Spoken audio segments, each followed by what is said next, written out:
Before we get started with today's video, I have an announcement to make. After years of telling other people's stories, I finally released one of my own. My novel Eternal Reign is available now in both ebook and paperback format for those of you who are like me and prefer to collect physical media. You can grab a copy right now on Amazon through the link in the description of this video. And now back to our regularly scheduled program. The story starts with you and a lot of other people in a very messed up situation. You're all trapped on a Nautiloid, a Mind Flayer warship, and locked in pods where you're injected with Mind Flayer larvae in one of the most unpleasant ways possible. The things crawl into your eye and lodge themselves in your brain. The process will eventually turn you into a Mind Flayer, but before it can be completed, the ship is attacked by some dragon-riding Githyanki, which throws it off course.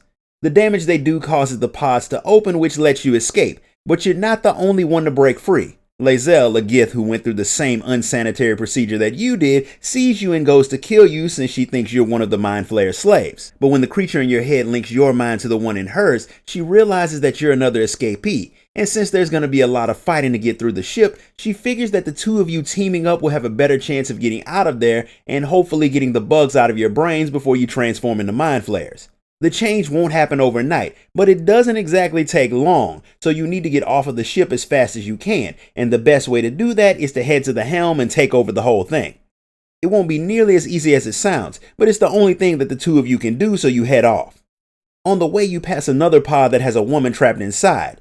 She begs you not to leave her there, so against Lae'zel's wishes, you open the container.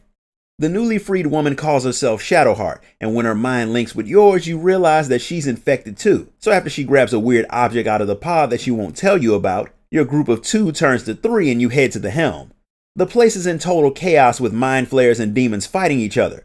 One of them thinks you're thralls, so he tells you to connect the very disgusting tentacles on the clearly living ship to get them all out of there. You do it right when a dragon sticks his head in and sets fire to everything. The ship teleports somewhere, but it's pretty messed up after all of that, so it starts to crash. But you get knocked out of the thing before it hits the ground. You should have died from the fall, but something catches you before you become a skid mark on the beach, and you head off to figure out where you are. You find Shadowheart laying out the same way you were, way more alive than she should be. She has no idea how she's not dead, but she's not complaining, and she decides that since both of you need to find a way to get the Mind Flayer bugs out of your heads, sticking together is the best way to go. So the two of you head off to find someone who specializes in brain bug removal. You don't get far before you see a pale man who claims he's got one of those brain monsters cornered and he wants your help to kill it.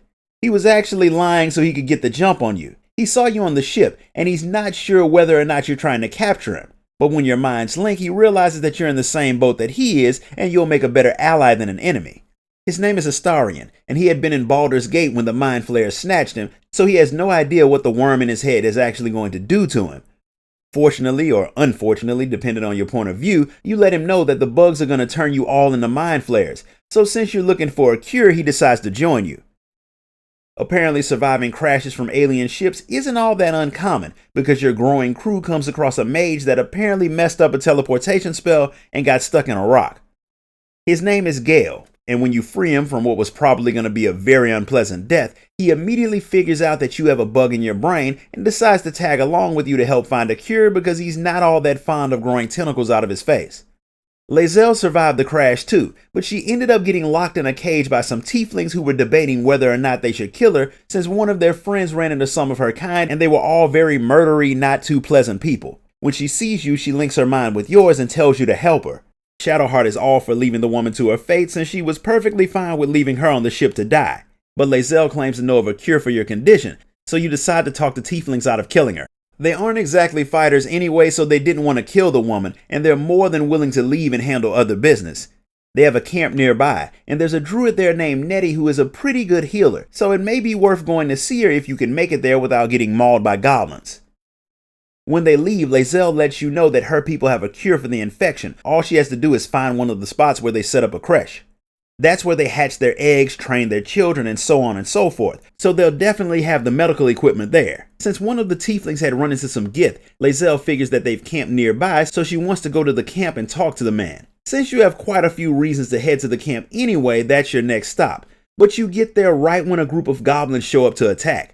Apparently some mercenaries had gone out with one of the Druids, and whatever they were doing had gone wrong. So in a genius move, while being chased by goblins, the mercs went straight back to the Druids' camp. You join in the fight to help deal with the thing, since that's the only way you'll be able to go inside and handle your own business. And obviously the leader of the refugees at the camp, a tiefling named Zevlor, is not happy that the mercenaries led the goblins to the camp since there are children there. Not only that, they lost the druid. They had gone to some ruins that turned out to be full of goblins, which means the man didn't lead a handful of the creatures to a place filled with helpless women and children. He potentially led a whole army there. The fact that he doesn't seem to care about that in the least ticks you off so much that you do the only rational thing, and that's punch him in the face. Zevlor was getting ready to do that himself, but since you saved him the trouble, he moves on to the more serious problem. He has to find a way to get his people to safety, because the druids are about to kick everyone out of the grove, and the goblin attack is only going to make them do it faster. They've already started doing a ritual to cut the grove off from the rest of the world, but Zevlor's people aren't fighters, so if they leave, the goblins or one of the other hundreds of violent creatures around the area will slaughter them all long before they reach Baldur's Gate. And Kaga, the new first druid, won't even talk to the man, but she might talk to you, so Zevlor asks you to try and buy them some time.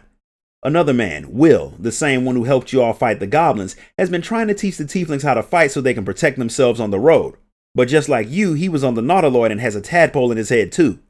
Your minds link and you see that Will had been chasing a demon through Avernus when he'd ended up getting snatched and implanted. He knows that he's going to end up changing, but he has to catch the demon first. Her name is Karlak, and she was a high-ranking warrior in the Blood War, so having her run around free to wreak havoc on regular people is not something Will can allow. He'd almost had her when he chased her onto the ship, but the whole getting captured thing kinda put a dampener on his mission. Since she sounds extremely dangerous and you apparently don't already have enough on your plate, you agree to join Will in his hunt for Karlak after you chat with the leader of the Druids. You can tell that this is going to go well by the fact that the Druids are arguing with a crowd of tieflings when you get there. One of their children stole something from the Druids, and now Kaga is getting ready to punish the little girl.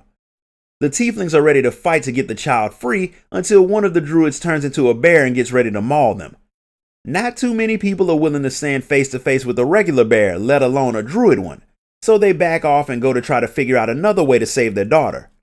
The druids nearly turn you away too, but Kaga wants to talk to you, so you get to meet the woman. She's not a nice person, something you see immediately since she's in the process of threatening a little girl with a snake. It's so bad that even another druid is telling her she's doing too much. The woman goes as far as to threaten him, especially when he mentions their missing leader Halsin, but you convince the woman to let the girl go. The only reason she had stolen the druid's idol is because she heard it was a part of the ritual that they were doing that was going to make her people have to leave.